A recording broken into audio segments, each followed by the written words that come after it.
Carteira de vocês, inclusive hoje, e isso é um DNA histórico da Real Investor, uma carteira que sempre teve uma participação razoável de empresas chamadas de small caps, né, que são aquelas de menor capitalização da bolsa. Só que hoje, né, diversos convidados que a gente tem recebido aqui no Stock Pickers estão bem enfáticos falando que a bolsa como um todo está muito barata. Até vocês já falaram isso em outras aparições, né? Por que comprar essas empresas hoje, small caps, que tem aquela dificuldade, o desafio da liquidez, né? De você poder se movimentar e mudar de opinião. Sendo que a bolsa inteira tá mais barata e talvez você possa escolher a prova mais fácil para ser feita. Quer começar aí, Anderson? Boa questão. Bom, assim. até aproveitando, né, que eu estou em casa aqui com o Anderson, a gente estava com medo de vocês convidar alguém mais briguento ali do Twitter, né? Então acho que a gente está aqui em casa. Aqui. Não vamos brigar aqui, né? Eu acho que small caps e blue chips, o importante sempre, não importa o tamanho da empresa, o segmento, é a margem de segurança.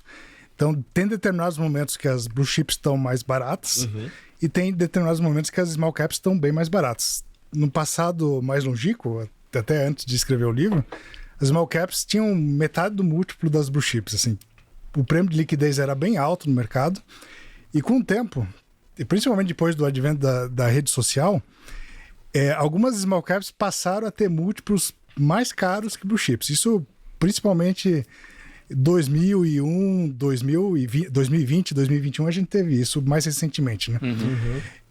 Alguém chega lá numa rede social, diz que aquela oportunidade é imperdível, o ativo tem uma liquidez baixa, gera uma pressão de compra e o ativo acaba tendo um prêmio de liquidez.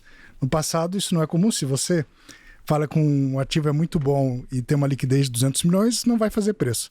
Mas quando você fala isso de um ativo de baixa liquidez, acaba interferindo no mercado.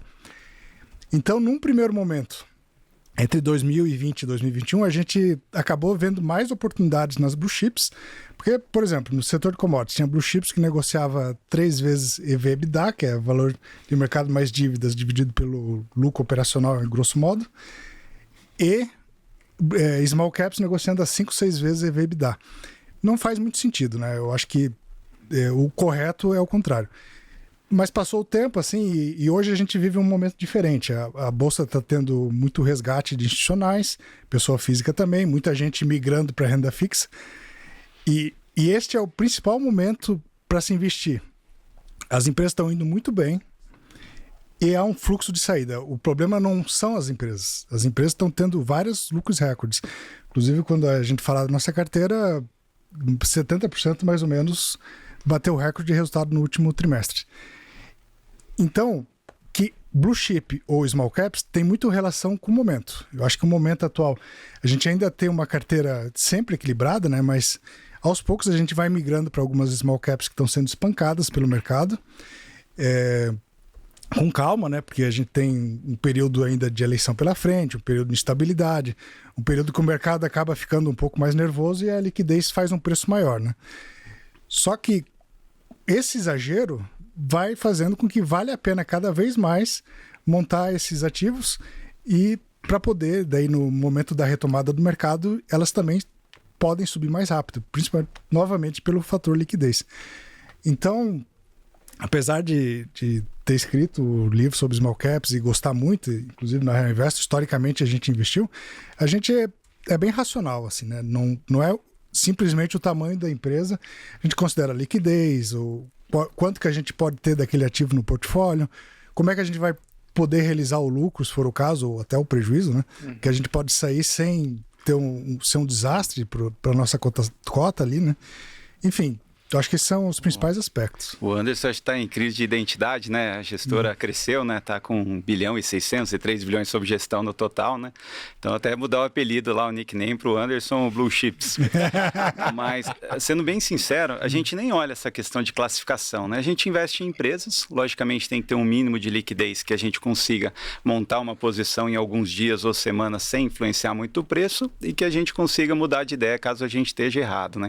Dito isso, em alguns alguns momentos, que, igual o Anderson bem colocou, a gente acaba encontrando muitas vezes oportunidades melhores nas small caps por alguns motivos simples, né? Tem uma quantidade maior de empresas de setores, estamos falando de quase 500 empresas, contra umas 50, 70 aí que fazem parte do índice Bovespa.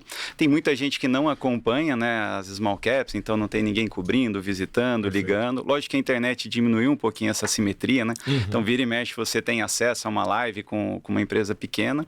E existe uma questão também de fluxo que pode distorcer um pouquinho o valuation. A gente viu em 2019, 2020, muitas small caps, assim, muita pessoa física entrando, alguns fundos captando bastante, sendo negociados com preço que, na nossa opinião, não fazia sentido, dado a qualidade do negócio ou dado a iliquidez das ações, né?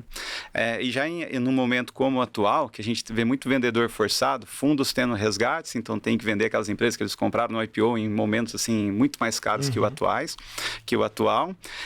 Pessoas físicas às vezes desanimadas, né, com algumas teses que elas entraram, vendendo meio que a qualquer preço, e a gente chega ao ponto de ter empresas negociando por menos do que tem em caixa, um pouco acima, empresas lucrativas, com boas histórias, né? Mas só para reforçar, né, a qualidade do negócio da empresa não tem nada a ver com o tamanho, né? Perfeito. E toda blue chip foi uma small cap lá no começo, né? E acho que todo mundo, né, todo investidor queria ser investidor da Apple ali no começo, de uma Microsoft, enfim. E eu acho que a gente está sempre olhando para todas essas oportunidades, sem excluir muito, porque já é difícil, assim, acho que entregar um resultado diferenciado. E se você começa a se segurar demais, só vou olhar para small caps ou só para blue chip, mid caps, acho que dificulta ainda mais o trabalho do gestor, né?